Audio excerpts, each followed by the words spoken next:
Ni hao, Manila!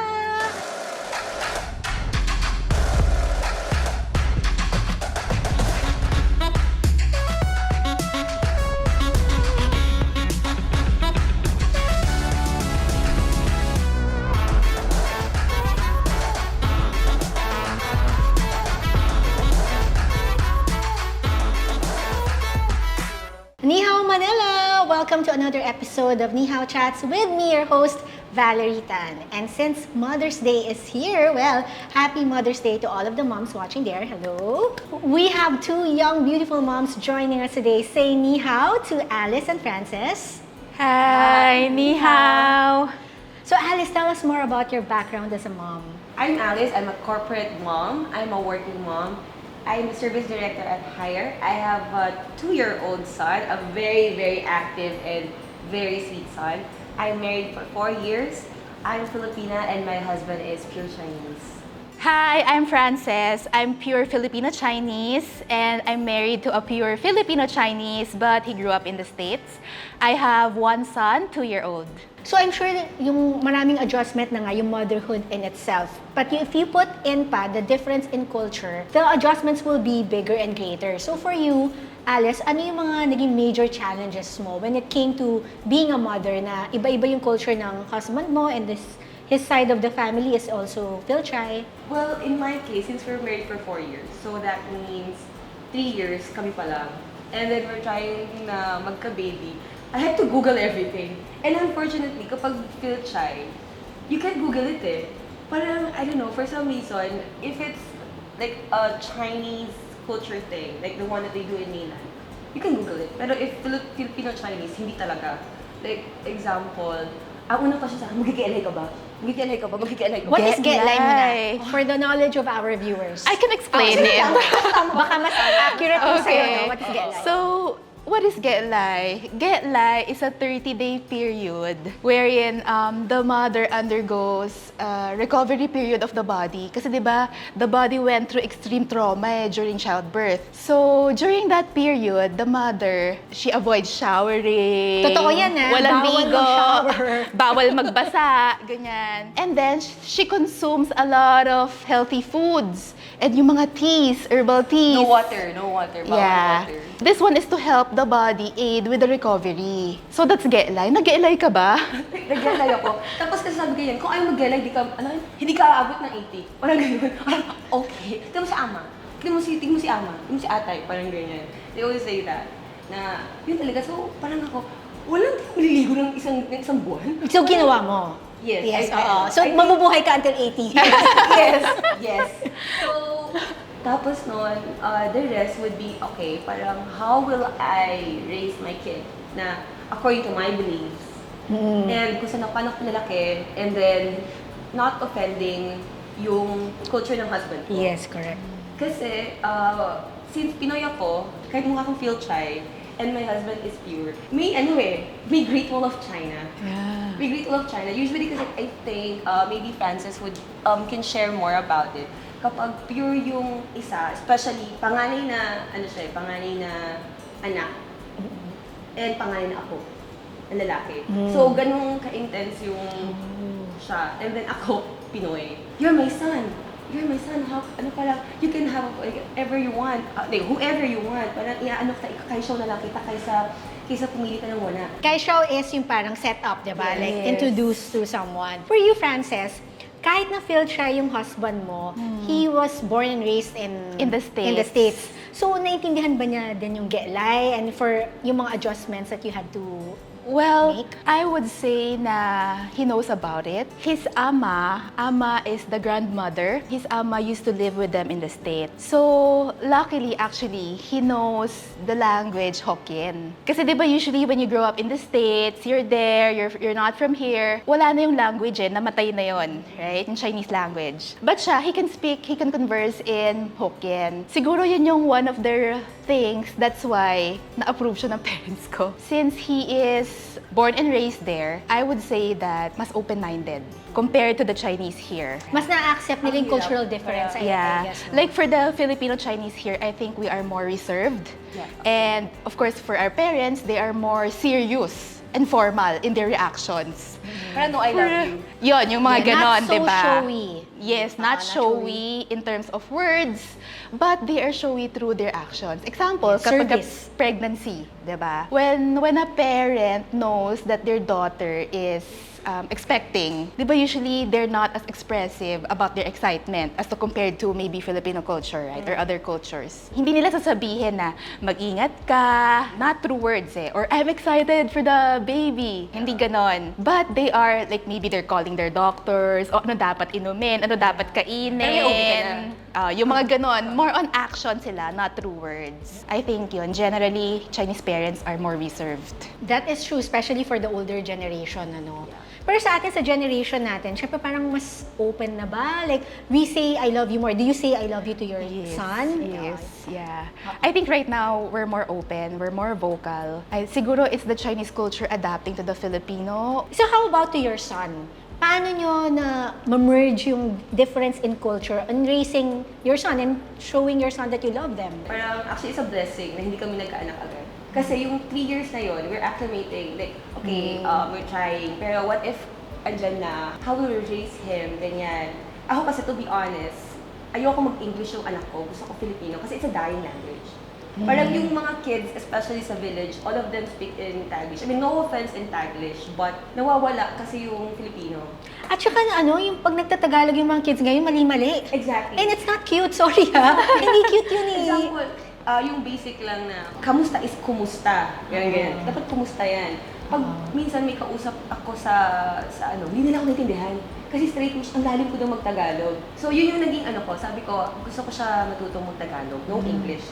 Well, minsan, ang hirap kasi yung one versus isa, mas madali yung one.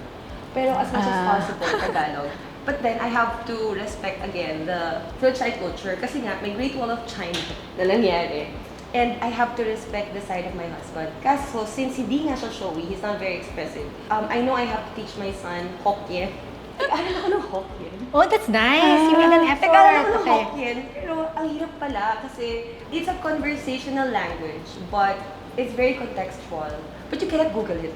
You cannot Google translate. Yeah, kasi Mandarin meron eh, no? Yes. Hokkien wala, kasi it's a dialect eh. Ikaw naman, Frances, what are the key Chinese values that you want to impart to your son? Correct me if I'm wrong, na Alice. For the Filipinos kasi, it's all about sticking together like glue. No matter what happens, they got each other's back. For the Chinese, it's more reserved and more formal, na parang Chinese parents mo especially, they're more unaffectionate. And then, strict din sila with their reactions. I think a Chinese value that I wanna pass on to my child is siguro yung respect and honor. Kasi that's very big in the Chinese families eh. Parang merong legacy na no matter what happens, they want you to grow up to be responsible people, good people, who respect their elders. How about you, Alice? Ano naman yung key Chinese values that you want to impart to your son? Yung values kasi para tingin ko is very similar with Filipino. Like sinabi ni Frances, yung all about respecting the elders. And on the other hand naman, any Chinese traditions na you wanna put aside first? Na mas mag-focus tayo sa Filipino values? Like yung a while ago you mentioned na hindi masyadong showy Yeah. and that you prefer to be more open to your Yun nga. kid. Is I that think for also me, yun nga, di ba Chinese families, especially parents, they are unaffectionate. one? To be honest, yes naman talaga. In general. Yeah, parang wala ka maririnig na, I love you. Yeah. Wala, yung touch nga parang bihirang-bihira. In my Yes, generation also, yes. ah. Oo. Yeah. So I think that's something na sana hindi ko siya makuha. Sana ang ma-impart ko is yun nga, I'm more affectionate and I'm more open to my son. Gusto ko rin i-balance eh. I-balance yung Filipino values which is loving and supportive dun sa discipline that I get. Kasi Chinese family, they're more disciplined. They want you to go to prestigious universities so that you excel in your career. And be successful. Ganon. Yes, Oo. be successful. So, I think for me, I want to balance the loving and the support of the Filipino families with the discipline that I get from the Chinese family so that I can make sure na we're right on track, na I'm still in line. So it's like combining the best of both worlds. Diba, both of you are young moms. Yeah. Pero different perspectives in the sense that you are a full-time housewife and you are still working. Paano naging dynamics nun? Because for Chinese, as far as I know, in my personal experience, mas gusto nila na parang hands-on sa house. How was the adjustment for you? It's quite hard. It's very hard. In my case, my husband and I talked, and then sabi niya, oh, you can work. But then when the kid's there, I could feel na sa loob-loob niya, gusto niya akong sa bahay lang. So, paano yung compromise? Like, Ang hirap eh. So, ang nangyari, I had to find another work. And what's good is, the workplace nowadays are very supportive when it comes to corporate moms, working moms. Hindi yung parang masabi lang na you have this figure. Kasi parang, I think, in this day and age, we're so lucky. There are so many studies right now saying that when you have women in the workplace, especially moms, mas magiging productive. Kahit may absences yan, more productive kasi they're very efficient, they're very loving. So put those two together, parang it's very good for the company. In my case, I just put some non-negotiables. Sabi ko basta, I want to breastfeed. Hanggang 2 years old yung anak ko. And thankfully, parang, I can do that. What I do is, morning, hug time with my son, ganyan. Lunchtime, I go home. I direct to nurse. Tapos sa hapon, I pump. Tapos uuwi na. I think 10 years ago, that's impossible eh. So, nakita ng husband ko yun na parang I'm very close to my son, ganyan, mama's boy, na parang, oh, maybe okay lang na nag-work siya. Kasi yun yung inaano niya, worry niya, magiging parang puro yaya. so, nung nakita niya that you were able to balance, mas naging open na siya. Yeah, I think especially na I'm directly nursing my kid. Even until now, I still nurse my son. Francis, how about you? Was it a personal decision to be a full-time mom and housewife? You know, they say that the most important years of a toddler is when they're young, right? So I think right now, no regrets naman for me na I'm a full-time mom. I must admit that there are times when I miss my past because before I was so active, I'm doing a lot of things, and then maybe fate happened na sumakto, nagka-pandemic, nagka-baby ako, so nasanay rin ako sa bahay. I would say na since I'm giving the 100% attention to my son, he's growing up to be more malikot pa rin, pero at least medyo disciplined siya compared to other kids his age. So yun, no regrets, and maybe soon I can go back to working na rin. Right now that he's bigger na.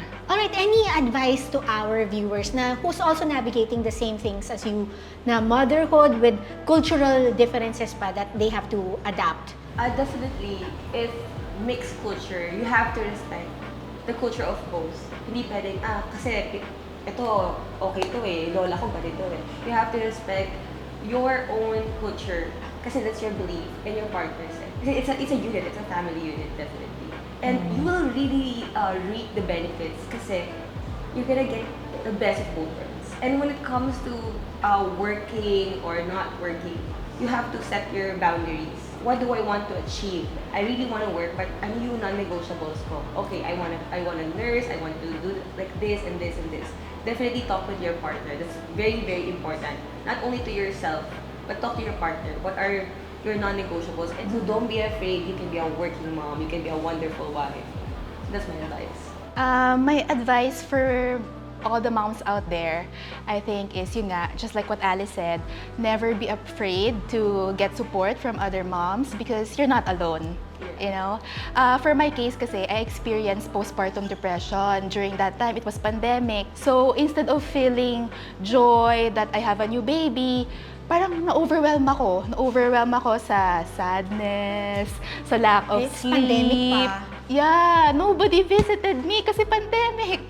So parang nagmukmuk ako, umiiyak ako, na I didn't expect happened. Na pwede pala mangyari yung ganito sa isang first-time newly mom. But you know, that experience taught me one important value, which is to be resilient. Parang as moms pala, we can be strong when we have to.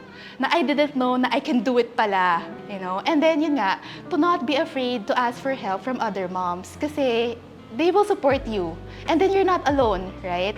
And then na-learn ko rin na it's okay to not be okay. Yeah. Right? Hindi naman ibig sabihin na the whole time dapat we're Masaya okay. ka, oo. Yeah, right? Kasi, you know, when we share to other moms, they can relate pala. Kasi yung postpartum depression, it's so common, but hindi talaga siya openly na pag-uusapan. Nakakahiya eh. Yeah, that's true. Parang you're ashamed of your kid. Yeah. But it is very, tama yung sinabi mo, it's common, it's not uncommon. Diba? Yeah. Kasi people think na parang dapat you have this whole Instagram perfect na ano, no? It's too romanticized. Oo. to be honest. Yeah. You know that when kakailanganin, you can put on your strong shoes. Tapos kaya mo yan. It will be better. Tomorrow, it will be better. Everything will pass. You'll be all right. Yeah, I just wanna add, parang parenting is really a humbling experience. Being a mom is a humbling experience. Pero magugulat ka na may mahahatakan ka ng lakas. Thank you so much for being so real, so raw, and so honest.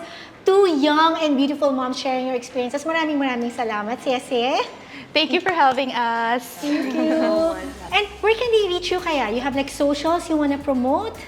You can follow me on my IG, Frances Cham. Follow her. Medyo private persona si Alice. But again, thank you so much, Ceci. Thank you for joining us in Ni Ceci. Hao. And thank you everyone for joining us in today's episode of Ni Hao Chats.